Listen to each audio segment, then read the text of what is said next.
ဖြော်ပြနေရင်စင်မောမှာကွယ်လွန်ကတန်ဝီကရအောင်ပြသခဲ့ကြတဲ့အနုပညာရှင်လေးကိုပရိသတ်များအားလုံးပဲမင်္ဂလာပါရှင်အနုပညာရှင်တော်တော်များများကအနုပညာကိုချစ်တဲ့စိတ်နဲ့နောက်ဆုံးထွက်တဲ့အထိအနုပညာအလုပ်လုပ်ရင်ကုံဆုံးခြင်းနဲ့လို့ဆုတောင်းများကြပါတယ်မထင်မှတ်ထားပဲဒီဆုတောင်းနေနဲ့တကယ်ပြေခဲ့ရတဲ့အနုပညာရှင်တွေလည်းရှိပါတယ်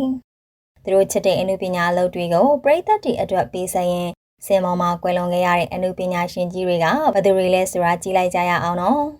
နံပါတ်1ရွှေမန်းတင်မောင်ရွှေမန်းတင်မောင်ကသူ့ရဲ့နောက်ဆုံးအချိန်ကိုဇက်ကာရင်နဲ့သာကုံဆုံးခဲ့တာဖြစ်ပါတယ်ရွှေမန်းတင်မောင်ဆိုတာတခေတ်တစ်ခါရဲ့အအောင်မြင်ဆုံးဇက်မင်းသားကြီးဆိုလဲမမှားပါဘူးဇက်ပွဲတိုင်းမှာဟိုးလေးတကြောကြောနဲ့အောင်မြင်ခဲ့တယ်လို့သူရဲ့အနုပညာအောင်မြင်တွေကိုလည်းမျိုးရိုးစင်ဆက်ဆက်လက်ကမ်းလှမ်းခဲ့ပါတယ်တပင်ပေါ်မှာအရန်ကိုချင်မြန်နိုးတဲ့အတွက်ရွှေမန်းတင်မောင်ကအသက်ကြီးတဲ့အချိန်အထိမြေရီတားရီနဲ့ဇက်လိုက်ကားတော့ဖြတ်ပါတယ်နောက်ဆုံးတရက်မှာလည်းဇက်ထုတ်ကရင်နဲ့ပဲရွှေမန်းတင်မောင်ကအသက်ထွက်သွားခဲ့ရပါတယ်ရွှေမန်းတင်မောင်ကဇက်ကရင်အမောဖောက်ကပြန်မထနိုင်ခဲ့တော့တာလို့သိရပါတယ်ဇက်ဝဲဆောင်ကြီးနဲ့ပဲနောက်ဆုံးအချိန်ဖြစ်သွားခဲ့ရတာပါသူရဲ့နောက်ဆုံးအချိန်ကိုသူသိမ့်မြတ်နိုးခဲ့တဲ့ဇက်ဝဲဆောင်ကိုဝစ်ဆင်ထားခဲ့သလိုသူချစ်ရတဲ့ပရိသတ်တွေကိုဖျော်ပြရင်စင်မော်မှာနှုတ်ဆက်ထွက်ခွာသွားခဲ့တာဖြစ်ပါတယ်ဇက်ကနေတဲ့အချိန်ဖြစ်လို့အဲ့ဒီမှာဆွေမျိုးတွေနဲ့တာမီမြစ်တွေလည်းအကောင်လုံးရှိနေခဲ့ပါတယ်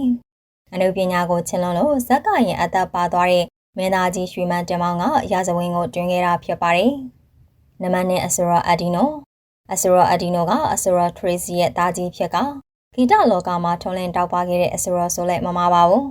ဂီတအပေါ်မှာအရန်ကိုယူသွတ်တဲ့အတွက်ကိုပိုင် DY ဖြစ်တဲ့ Fever 104ဆိုတဲ့ DY လေးကိုထောင်ထားခဲ့တာပါ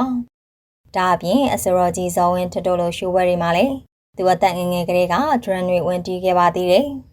အဆိုရာအဒီနိုကသူကြိုက်တဲ့ဂီတဘမှာလည်းလမ်းဖောက်ရင်းနဲ့နောက်ဆုံးအချိန်ကိုလည်းဂီတပွဲတော်မှာပဲကုံဆုံးခဲ့ပါတယ်နှလုံးသွေးကြောပိတ်ယောဂကြောင့်နှလုံးမှာစတန်နဲ့ကြောင်းထည့်ထားရတဲ့အဒီနိုကတခြင်းမဆိုဖြစ်တာကြာပါပြီအော်တိုဘာလ25ရက်ညမှာအီရီယာတူရဲ့နောက်ဆုံးဖျော်ဖြေပွဲရှိလို့သူတို့ရဲ့ဘန်ကပူပေါင်းခဲ့ကြတာပါဒီတပွဲပြီးရင်အဒီနိုကတခြင်းမဆိုတော့ဘူးလို့ဆုံးဖြတ်ထားတယ်လို့သိရပါတယ်ကျမရဲ့အခြေအနေကြောင့်နောက်ဆုံးဆိုလိုက်ရတဲ့ပွဲမှာအသက်ပါသွားခဲ့တာဖြစ်ပါတယ်ရေမွန်ရဲ့မငုံနဲ့တော့တခြင်းဆိုရင်စင်မော်မှာလဲကြကအသက်ပါမရှိတော့ပဲဖြစ်သွားတာပါအခုဆိုရင်အဒီနိုကအသက်38နှစ်အရွယ်မှာလူပြိုကြီးဘဝနဲ့နှုတ်ဆက်သွားပါပြီနံပါတ်3ပြင်းငင်းကဆိုတော့မဟုတ်တဲ့အတွက်စင်မော်မှာကွယ်လွန်သွားတာတော့မဟုတ်ပါဘူးမင်းသားဖြစ်တာမို့ရုပ်ရှင်ရိုက်ဖို့ရိုက်ကွင်းမှာရင်ကွယ်လွန်သွားတာလို့ဆိုလို့ရပါတယ်ရုပ်ရှင်ရိုက်ဖို့အနုပညာရှင်အများအပြားနဲ့ယထာနဲ့ခရီးသွားနေတော့ယထာဘော်ကပြုတ်ကျသွားခဲ့တာဖြစ်ပါတယ်အနုပညာရှင်အများအပြားပါပြီးမြဲသူပြုတ်ကျသွားတာကိုချက်ချင်းမသိလိုက်ပဲမနေ့ရောက်မှသာသိခဲ့ရတာဖြစ်ပါတယ်ရုပ်ရှင်ရိုက်ဖို့သွားလိုက်ပြီးမှပြန်မရောက်လာတဲ့ပြင်းကြီးအတွက်မိသားစုတွေမှာလည်းအယူတစ်ပိုင်းဖြစ်ရလို့ပရိသတ်တွေမှာလည်းထပ်တူဝမ်းနေခဲ့ရပါတယ်နံပါတ်4စာရေးဆရာမောင်သိန်းဆိုင်စာရေးဆရာမောင်သိန်းဆိုင်ကလည်းစာပေဟောပြောပွဲမှာစကားပြောရင်2006ခုနှစ်ကရုတ်တရက်လဲကြကအသက်ပါသွားခဲ့တာဖြစ်ပါတယ်